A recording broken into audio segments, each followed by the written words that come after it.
देखिए बेटा, gravitational potential energy ये हमें निकालना है। जैसे मान लो ये अर्थ के सरफेस के ऊपर, ये अर्थ है हमारी, अर्थ का मास हमने m लिया, रेडियस इसकी क्या है r, ठीक है। इनिशियली कोई भी ऑब्जेक्ट जब अर्थ के सरफेस पे था जिसका मास स्मॉल m ले रखा है, तो इनिशियल उसके पास में पोटेंशियल एनर्जी क्या थी, gmm बाई r। वैल्यू कैसी होती, नेगेटिव। अब ये ऑब्जेक्ट कहाँ से, अर्थ के सरफेस से कहाँ चला गया, ये एट ए हाइट के ऊपर, जिसका मास m था वो बॉडी यहाँ से मूव कर गई h हाइट के ऊपर, तो इसकी फाइनल पोटेंशियल एनर्जी जो आई वो क्या आई, minus gmm upon r plus h। Change in यानी कि इसके जब ये एट ए हाइट के ऊपर गया है तो इसकी ग्रेविटेशनल पोटेंशियल एनर्जी में कितना चेंज आएगा, हमें क्या निकालना है, change in gravitational potential energy. तो इसको निकालने के लिए हम क्या बताएंगे कि डेल्टा यू जो आएगा वो फाइनल में से इनिशियल सब्ट्रैक्ट कर दो। तो फाइनल हमारे पास में क्या है, minus gmm upon r plus h, minus minus minus plus हो जाएगा ये, तो gmm अपॉन में r। तो यहाँ से बेटा हम क्या लेते हैं, gmm को कॉमन ले लेते हैं, 1/r minus 1/r plus h। तो ये हमारे पास में gmm r into r plus h किसके इक्वल आ गया, r plus h minus r, r से r कैंसिल, तो ये क्या आ गया, gmm h upon r into r plus h आ गई, ठीक है। ये हमारे पास में क्या आ रही है, चेंज इन पोटेंशियल एनर्जी की वैल्यू आई है, ठीक है। अब हम इसको क्या करेंगे, देखो यहाँ नीचे वाली टर्म से मैं क्या ले रही हूँ, r को कॉमन ले लेती हूँ, ठीक है। तो r को कॉमन लेंगे तो उस केस में हमारे पास देखो वैल्यू क्या बनेगी, तो आपके पास में इसको r कॉमन ले लो आप यहाँ से, तो r को जो हम कॉमन ले रहे हैं, ठीक है, तो देखो यहाँ से आपके पास में gmm ले लिया, तो ये हमारे पास में h/r आ गया, ठीक है। तो ये वैल्यू आपके पास में क्या बनेगी, यहाँ से r को आप यहाँ से भी कॉमन ले सकते हैं, इसकी बजाय आप यहीं से कॉमन लीजिए r को, तो हमारे पास देखो वैल्यू क्या आएगी, gmm अपॉन में r इंटू में 1 माइनस 1 अपॉन 1 प्लस h/r, हमने ये कॉमन ले लिया क्योंकि r मैंने यहाँ से भी डिवाइड और मल्टीप्लाई किया, r कॉमन आ रहा है इसमें से, तो ये टर्म क्या बच गई, 1 प्लस h/r आ गई। और इसको अब हम क्या लिख सकते हैं, delta u is equal to gmm upon r into में 1 माइनस 1 प्लस h/r, और इसके ऊपर बेटा बाइनोमियल अप्लाई कर दो। तो बाइनोमियल जैसे हम अप्लाई करते हैं तो gmm/r 1, ये क्या हो जाएगा, माइनस 1 माइनस h/r। तो डेल्टा u हमारे पास क्या आ गया, gmm/r 1 माइनस 1 प्लस h/r, ये इसे कैंसिल, डेल्टा u क्या आ गया, gmm/r इंटू में h/r। gm की जगह हमने क्या पढ़ा, g is equal to gm/r square, तो gm क्या हो गया, gr², तो ये क्या बन गया, gr² m h upon r², r² से r² कैंसिल, तो mgh आ गई। यानी एट ए हाइट के ऊपर जब भी कोई बॉडी मूव कर रही है आपके सरफेस से, तो बेटा उसकी ग्रेविटेशनल पोटेंशियल एनर्जी किसके इक्वल होगी, mgh के इक्वल होगी, ठीक है। अगर आपसे कोई पूछे कि भाई एट इंफिनिटी के ऊपर पोटेंशियल एनर्जी क्या होगी, तो उस केस में आप क्या बताएंगे, इंफिनिटी जैसे r इंफिनिटी हो गया तो पोटेंशियल एनर्जी क्या होगी, gmm/r, r की जगह रखो तो u इज इक्वल टू, यानी कि इंफिनिटी को अगर इससे डिवाइड करते हैं तो ये क्या हो गया, 0। तो यानी इस केस में हम क्या बताएंगे, पोटेंशियल एनर्जी जो है वो क्या आ रही है, मैक्सिमम आ रही है, ठीक है। तो ये तो था हमारे पास में ग्रेविटेशनल पोटेंशियल एनर्जी। आज हमारे पास में जो नेक्स्ट टॉपिक आता है, पहले हम किसके बारे में पढ़ेंगे, ग्रेविटेशनल पोटेंशियल क्या होता है, ठीक है। फिर ग्रेविटेशनल पोटेंशियल निकालने के बाद हम इनके न्यूमेरिकल्स देखेंगे। तो ग्रेविटेशनल पोटेंशियल क्या होता है बेटा, देखिए, तो देखिए ग्रेविटेशनल पोटेंशियल एनर्जी तो पता लगे भाई, कोई भी बॉडी जब इन्फिनिटी से क्या कर रही है, मूव कर रही है आपके ग्रेविटेशनल फील्ड के अंदर, तो उस बॉडी के कारण क्या हुआ, वर्क डन हुआ। जो वर्क डन होगा उस वर्क डन को हम क्या बोलते हैं, क्या है वो, ग्रेविटेशनल पोटेंशियल एनर्जी। अब आता है हमारे पास में ग्रेविटेशनल पोटेंशियल क्या होता है। तो देखिए ग्रेविटेशनल पोटेंशियल को भी आप लिंक लेके चलेंगे, जैसे आपने 10th क्लास में पढ़ा था, इलेक्ट्रिक पोटेंशियल पढ़ा था। इलेक्ट्रिक पोटेंशियल वहां पे हमने क्या पढ़ा था कि जब भी कोई चार्ज बॉडी इन्फिनिटी से कहाँ आ रही है, इलेक्ट्रिक फील्ड के अंदर मूव कर रही है। तो उस बॉडी के कारण जो वर्क डन हुआ है, amount of the work done by the unit charge body is known as electric potential. Similar हम यहाँ पे क्या करेंगे, ग्रेविटेशनल पोटेंशियल की बात कर रहे हैं कि कोई भी यूनिट मास बॉडी जब इन्फिनिटी से क्या कर रही है, अर्थ के ग्रेविटेशनल फील्ड के अंदर क्या कर रही है बेटा, वो मूव कर रही है। तो उसके मोशन के कारण जो वर्क डन हुआ है, अगर हम उस वर्क डन को क्या कर दें, मास से डिवाइड कर देंगे, तो हमारे पास में क्या आ जाएगा, ग्रेविटेशनल पोटेंशियल आ जाएगा। और हम फील्ड के अंदर, ग्रेविटेशनल फील्ड के अंदर किसी भी पॉइंट के ऊपर हम क्या निकाल सकते हैं, ग्रेविटेशनल पोटेंशियल निकाल सकते हैं। तो इसको निकालने के लिए हम क्या करेंगे, देखिए टॉपिक है हमारे पास में gravitational potential.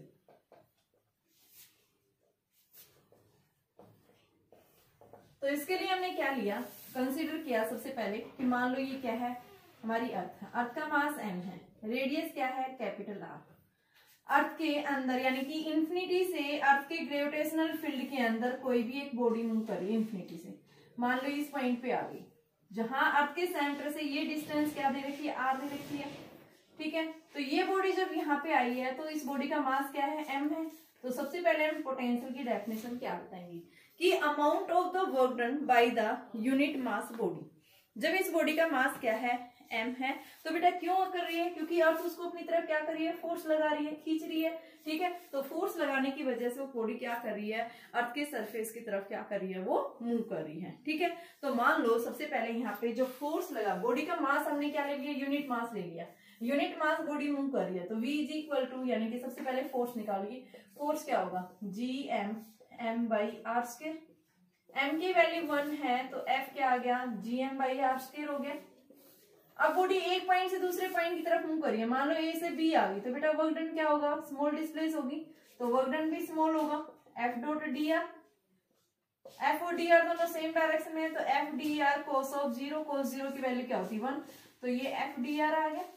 D W integrate total work done निकालना है हमें, कहां से कहां तक, इन्फिनिटी से आर पॉइंट पे, तो ये डब्ल्यू, एफ की जगह वैल्यू रखो जी एम इंटू में 1 by R square D R, और इन्फिनिटी से r, तो ये हमारे पास में वर्क डन जो आएगा जी एम इंटू में r की पावर -2 + 1 -2 + 1, और ये इन्फिनिटी टू r, तो ये आपके पास जी एम -1 गया ये, और 1 बाई आर, और इन्फिनिटी टू r, तो ये आपके पास -gm बाई r आया। क्या है ये, वर्क डन। अब हमें निकालना क्या है, पोटेंशियल। पोटेंशियल डेफिनेशन के अकॉर्डिंग क्या होता है, amount of the work done by the unit mass body. इस मास का, इस बॉडी का मास क्या है, m नोट, यानी कि हमने 1 ले रखा है।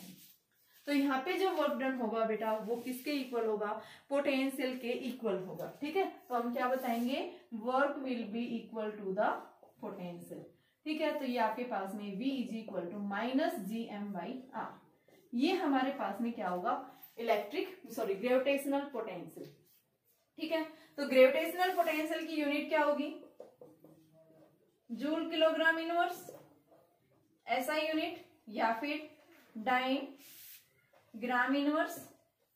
डायमेंशनल फॉर्मूला क्या बनेगा इसका, m1L2T-2 अपॉन में m, तो ये क्या आ गया, L2T-2।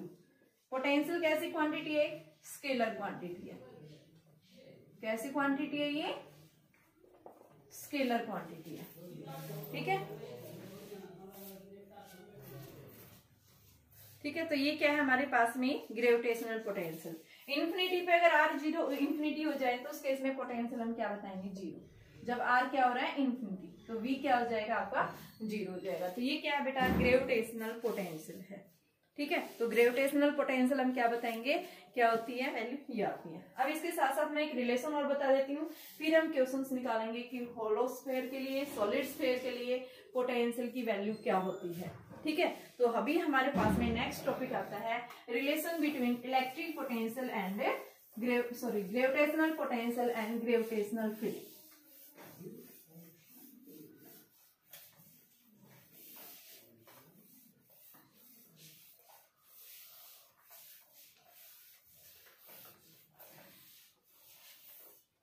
Relation between gravitational field intensity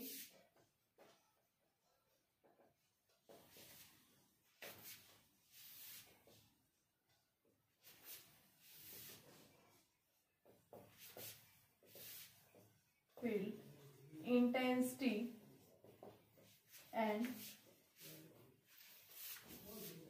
gravitational potential, इनके बीच में क्या रिलेशन है? ग्रेविटेशनल फील्ड इंटेंसिटी और ग्रेविटेशनल पोटेंशियल के बीच में क्या डिफरेंस है? हमें क्या देखना है? इनके बीच का रिलेशन देखना है। तो इसके लिए हम क्या मान रहे हैं कि मान लो आपके पास में कोई भी एक बॉडी है, उस बॉडी का मास क्या है बेटा? m है, ठीक है। वो बॉडी क्या कर रही है? इन्फिनिटी से कहाँ मूव कर रही है? अर्थ के सरफेस की तरफ मूव कर रही है, यानी कि फोर्स जो लग रहा है वो कहाँ लग रहा है? देखिए ये एक बॉडी है, इस बॉडी का मास m है, ठीक है। ये बॉडी क्या कर रही है? किसी एक बॉडी जो यहाँ पे रखी हुई है, तो ये क्या कर रही है? इस बॉडी को खींच रही है अपनी तरफ, फोर्स लगा रही है, लेकिन ये बॉडी इस फोर्स के यानी कि अट्रैक्टिव फोर्स के अगेंस्ट क्या कर रही है? मूव कर रही है। कहां से? ए से बी की तरफ मूव कर रही है, ठीक है। जब भी कोई बॉडी एक पॉइंट से दूसरे पॉइंट की तरफ क्या करती है बेटा? मूव करती है, यानी बॉडी डिस्प्लेस किस साइड हो रही है? इस साइड डिस्प्लेस हो रही है, ठीक है। तो यहाँ पे हम क्या बताएंगे? वर्क डन, देखो फोर्स इस साइड लग रहा है और बॉडी डिस्प्लेस इस साइड कर रही है। यहाँ से यहाँ तक डिस्टेंस हमने क्या ले ली? dx ले ली। जब सेंटर से और आपके पास में ये a पॉइंट है, यहाँ तक की डिस्टेंस क्या गिवन है? x गिवन है। तो ये बॉडी क्या कर रही है? इस फोर्स के अगेंस्ट मूव कर रही है। तो यहाँ पे बेटा इस बॉडी के कारण अमाउंट ऑफ वर्क डन क्या होगा? बॉडी का मास हमने क्या ले रखा है? यूनिट मास ले रखा है। तो हम क्या बताएंगे कि वर्क डन जो आएगा dw is equal to f dot dx। आप इसको खोल लेंगे, f इधर लग रहा है, dx उस साइड है, cos 180 आ गया, इनको खोल लेंगे तो cos 180 की वैल्यू क्या होती है? माइनस, तो माइनस f dx आ गया हमारे पास में small amount of work done, ठीक है। अब हम क्या बता रहे हैं? देखो फोर्स आपके पास में देखो क्या पड़ा है कि जो ग्रेविटेशनल फील्ड है इस पॉइंट के ऊपर, फोर्स हमने क्या पढ़ा है? ग्रेविटेशनल फील्ड देखो पहले, E is equal to force experience by the unit mass body. अगर इस बॉडी का मास आपने 1 ले रखा है तो उस केस में आप F किसके इक्वल दिखा सकते हैं? E के इक्वल। तो यहाँ पे हमने F की जगह क्या रख दिया? माइनस E dx और dw है। और बेटा यूनिट मास बॉडी होता है तो उस केस में हमने अभी पढ़ा था कि पोटेंशियल जो है अमाउंट ऑफ वर्क डन क्या हो जाता है? पोटेंशियल के इक्वल, ठीक है। तो यहाँ मैं इसकी जगह क्या रख दूं? dv is equal to minus E dx। तो क्या आ जाएगा? E is equal to minus dv by dx। This is the relation between gravitational potential and gravitational field. इन दोनों के बीच में रिलेशन है। देखो एक बार फिर से, ये क्या है? कोई भी एक बॉडी है, इस बॉडी का मास m है, इसका मास लार्जर है, इस बॉडी का मास हमने क्या ले रखा है? जो a पॉइंट के ऊपर है इसका यूनिट मास हमने 1 ले रखे हैं। इनिशियली ये क्या कर रही है? उस बॉडी को अपनी तरफ अट्रैक्ट कर रही है, बट ये बॉडी क्या कर रही है? इसकी यानी इसके ऊपर कोई एक एक्सटर्नल एजेंट काम कर रहा है जो इस अट्रैक्टिव फोर्स के अगेंस्ट मूव कर रही है, ए से बी की तरफ जा रही है, ठीक है। तो जब भी कोई बॉडी ए से बी की तरफ जा रही है तो बेटा डिस्प्लेसमेंट इसने स्मॉल लिया है, तो वर्क डन भी क्या होगा? Small amount of work done. और वर्क डन क्या होता है? Force into displacement. तो अब हमें फोर्स और डिस्प्लेसमेंट के बीच का क्या देखना है? एंगल देखना है। तो बेटा ये क्या कर रही है? फोर्स इस साइड लग रहा है, जा उधर रही है, तो एंगल इनके बीच में क्या बनेगा? 180 डिग्री का एंगल बनेगा। तो जब हम इसको खोलते हैं f dx cos of 180, cos 180 की वैल्यू क्या होती है? माइनस। तो यहाँ पे हमने f dx रख दिया। अब देखो मैंने पीछे बताया था कि अगर बॉडी का मास एट एनी पॉइंट के ऊपर जब भी हमें ग्रेविटेशनल फील्ड निकालना होता है तो ग्रेविटेशनल फील्ड होता है force experience by the unit mass body. अब इस बॉडी का अगर हमने मास यूनिट ले रखा है तो उस केस में ग्रेविटेशनल फील्ड क्या हो जाएगा? फोर्स के इक्वल हो जाएगा। तो यहाँ पे मैंने F की जगह क्या रख दिया? E रख दिया, ठीक है। और पीछे हमने पढ़ा था जब भी कोई बॉडी इन्फिनिटी से यानी कि एक पॉइंट से दूसरे पॉइंट की तरफ मूव कर रही है तो वहां पे आपके पास अमाउंट ऑफ वर्क डन जो होगा यूनिट मास बॉडी के इक्वल जो आएगा वो पोटेंशियल के इक्वल हो जाता है। तो dw को हमने dv ले लिया, ठीक है। तो ये हमने लगा दिया आइडेंटिटी। तो dv is equal to minus E dx, e is equal to minus dv by dx। कई बुक्स में क्या लिखा होगा? e is equal to minus dv by dr। तो ये हमारे पास में क्या है? रिलेशन है किसके बीच में? Gravitational potential and gravitational field के अंदर। तो अब मेरे पास आता है, मैं इसी को यूज करते हुए क्या निकालूंगी बेटा? ग्रेविटेशनल पोटेंशियल की वैल्यू डिटरमाइन करेंगे। किसके लिए? एक होलो स्फीयर है और एक सॉलिड स्फीयर है, उसके लिए हमें पोटेंशियल निकालना है, ठीक है। तो अभी नेक्स्ट टॉपिक आता है to determine the electric potential due to a hollow sphere. Hollow sphere के कारण ग्रेविटेशनल पोटेंशियल की वैल्यू क्या होगी, ठीक है। तो देखो कैसे निकालेंगे इसके लिए।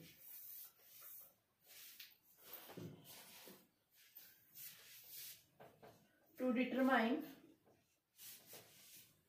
ग्रेविटेशनल पोटेंशियल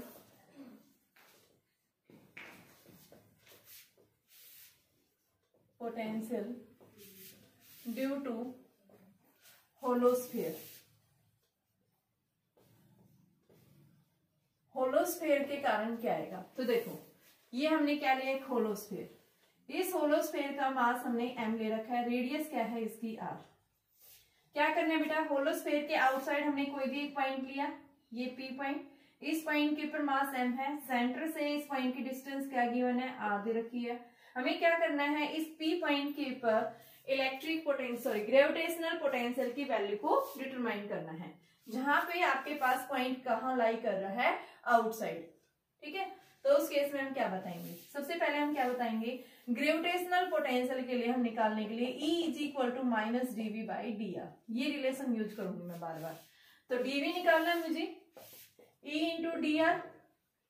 अब बेटा इलेक्ट्रिक ग्रेविटेशनल फील्ड हमने निकाला है, कल हमने पढ़ा था लास्ट लेक्चर के अंदर। तो यहां से आपके पास में ग्रेविटेशनल फील्ड जो है होलोस्फीयर के आउटसाइड क्या होता है, outside the gravitational field of a hollow sphere gm by R square, ये वैल्यू पुट करें तो dv is equal to gm by R square D R.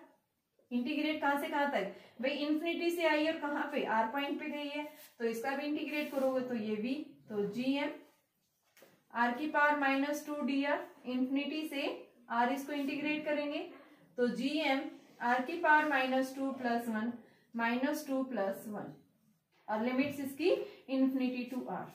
तो ग्रेविटेशनल पोटेंशियल जो आएगा gm आर की power minus one infinity to R, तो ये हमारे पास माइनस gm बाई आर आ जाएगा। ये क्या है, gravitational potential outside of the hollow sphere. ठीक है, अगर सेकंड पॉइंट क्या करता है, एट द सरफेस पे, अगर ये पॉइंट कहाँ लाई करे, इस होलोस्फीयर के सरफेस पे, जहां पे स्मॉल आर और आर क्या हो जाते हैं, इक्वल हो जाते हैं, उस केस में हम ग्रेविटेशनल पोटेंशियल क्या बताएंगे, minus gm by R. Surface के ऊपर है ये। अब थर्ड पॉइंट आता है इनसाइड क्या होगा, तो बेटा देखो इनसाइड द होलोस्फीयर, होलोस्फीयर के इनसाइड ग्रेविटेशनल फील्ड हमने क्या पढ़ा था, जीरो होता है, तो E is equal to minus D V by D R पढ़ा है। E क्या है, जीरो है इनसाइड। ठीक है, ग्रेविटेशनल फील्ड जीरो होता है, तो ये क्या आ गया, minus D V by D R. तो बेटा ये क्या आ गया, D V is equal to zero, और इसका मतलब क्या है, V क्या हो गया, कांस्टेंट। तो आप क्या बताएंगे कि जब भी आपके पास में एक होलोस्फीयर होगा तो उसके इनसाइड ग्रेविटेशनल फील्ड जीरो हो जाता है, बट ग्रेविटेशनल पोटेंशियल कभी भी जीरो नहीं होता, उसकी वैल्यू क्या रहती है, रिमेन्स कांस्टेंट। तो ये सरफेस के इनसाइड, ये सरफेस के ऊपर, और ये outside, minus gm by R, ये सरफेस के ऊपर, यहाँ पे वैल्यू gm बाई आर रहेगी, कांस्टेंट रहेगी सरफेस के ऊपर। ठीक है, तो ये हमें ग्राफ मिलेगा पोटेंशियल और डिस्टेंस के लिए, किसके लिए, फॉर ए होलोस्फीयर। जब भी आपके पास में एक होलोस्फीयर होगा, उस होलोस्फीयर के लिए हम क्या बताएंगे कि ग्रेविटेशनल पोटेंशियल की वैल्यू जो आएगी वो आपके पास में क्या आएगी बेटा, माइनस gm बाई आर के इक्वल। नेक्स्ट आता है सॉलिड स्फीयर के लिए। नेक्स्ट है हमारे पास में सॉलिड स्फीयर के लिए, तो देखिए second point, gravitational potential due to the solid sphere. Solid sphere के कारण क्या होगा,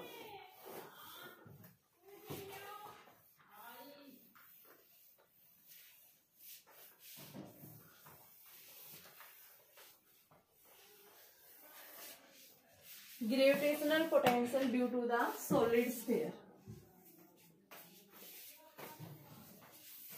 तो ये हमारे पास में एक सॉलिड स्फीयर ले लिया जिसका मास m है, रेडियस क्या है, r है, और सबसे पहले हम फर्स्ट पॉइंट ले रहे हैं, कोई भी point outside the solid sphere, ये पॉइंट ले लिया जहां सेंटर से डिस्टेंस कितनी गिवन है, r है, ये क्या है, सॉलिड स्फीयर का सेंटर है। ठीक है, तो इस केस में हम क्या करेंगे, वही फिर से यूज करेंगे, E is equal to minus D V by D R. यहाँ पे भी पॉइंट क्या है बेटा, आउटसाइड लाई कर रहा है, तो डीवी क्या आ गया, minus E D are.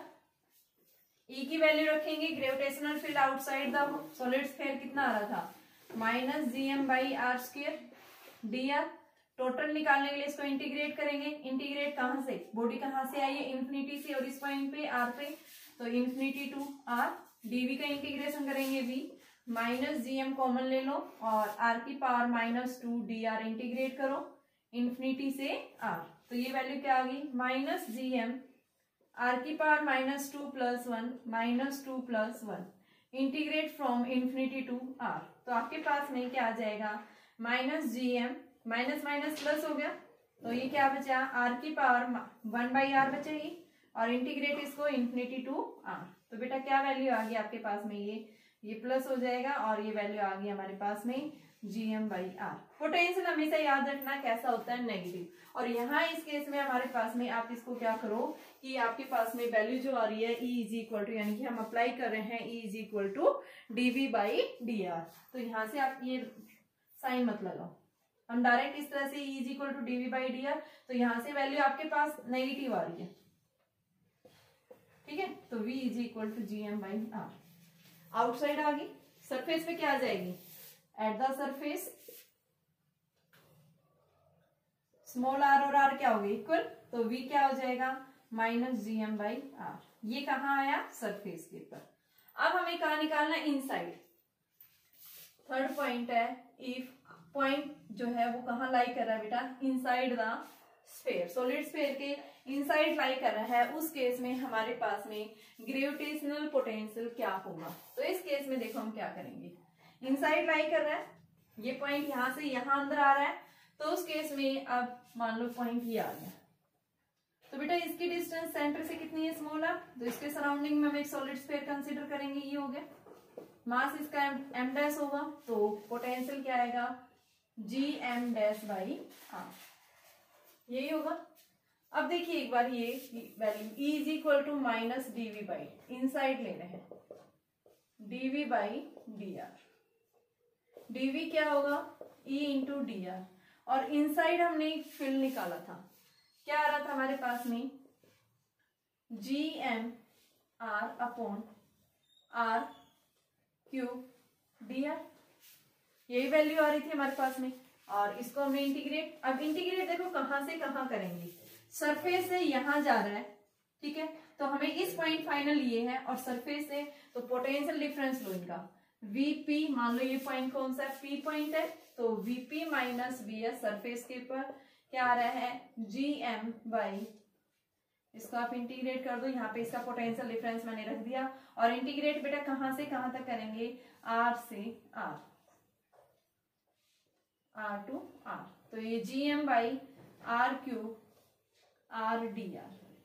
r से r लेंगे इसको, तो ये हमारे पास में Vp - Vs = gm/r³ इंटीग्रेट करो r की पावर 2/2 r से r, तो क्या बन गया ये gm/r³ 2r बन गया ये, और इसको आप करेंगे r की power 2 - r², Vp - Vs, Vs अभी हमने पढ़ा था क्या वैल्यू होती है माइनस वैल्यू, माइनस gm/ क्या होगा आपके पास में r है, ये उस साइड जाएगा ये सरफेस के ऊपर, तो ये माइनस माइनस प्लस, और ये क्या आ गया gm/2r³ r² - r², तो P पॉइंट के ऊपर हमें निकालना है, तो इसके लिए हम क्या करेंगे, तो देखो ये बेटा ये तो इनसाइड निकाला था, इनसाइड क्या होता है -gm/r, सरफेस के ऊपर ये वैल्यू थी, अब मुझे निकालना कहाँ है इनसाइड पॉइंट लाई करा, तो मैं ये मिटा रही हूँ यहाँ से, तो देखिए वैल्यू क्या आएगी Vp = gm/2r³, ये आ गया r² प्लस में माइनस है, ये r² प्लस में माइनस हो गया, ये -gm/r, सोल्व करो इसको, gm/2r³ into r³ minus gm/2r³ r² minus gm/r, ये इससे कैंसिल हो गया, तो क्या आया gm/r³/2r³, ये स्क्वायर बेटा माइनस gm/2r माइनस gm/r, तो ये gm/2r³ माइनस gm/r 1/2 + 1, तो ये हमारे पास G M R upon 2r³ minus G M upon R 3/2 हो गई। ठीक है, तो ये आपके पास में जब आप पोटेंशियल निकालेंगे पी पॉइंट पे तो ये 2r³ G M R minus G M r²। ठीक है, यहां से r² हो आएगा बेटा, यही वैल्यू आएगी। देखो 2r³ है ये, तो ये GM ही हो गई। और यहां से आपके पास में 3GM और ये साथ में क्या आ गया r²। तो ये हमारे पास वैल्यू, यानी इसको मैं आप कॉमन निकालो GM और अपॉन में 2r³ r, ये r² आ रहा था बेटा ये, तो r² माइनस 3r²। ये रिजल्ट आएगा जब कोई भी पॉइंट कहाँ लाई करा है, इनसाइड द सॉलिड स्फीयर के लिए। ठीक है, तो होलो स्फीयर के लिए और सॉलिड स्फीयर के लिए हमने ग्रेविटेशनल पोटेंशियल कैसे निकालते हैं तो अभी हमने ये पढ़ा है। कल हम इसके देखेंगे ग्रेविटेशनल पोटेंशियल और ग्रेविटेशनल फील्ड के न्यूमेरिकल्स डिस्कस करेंगे अगले लेक्चर में।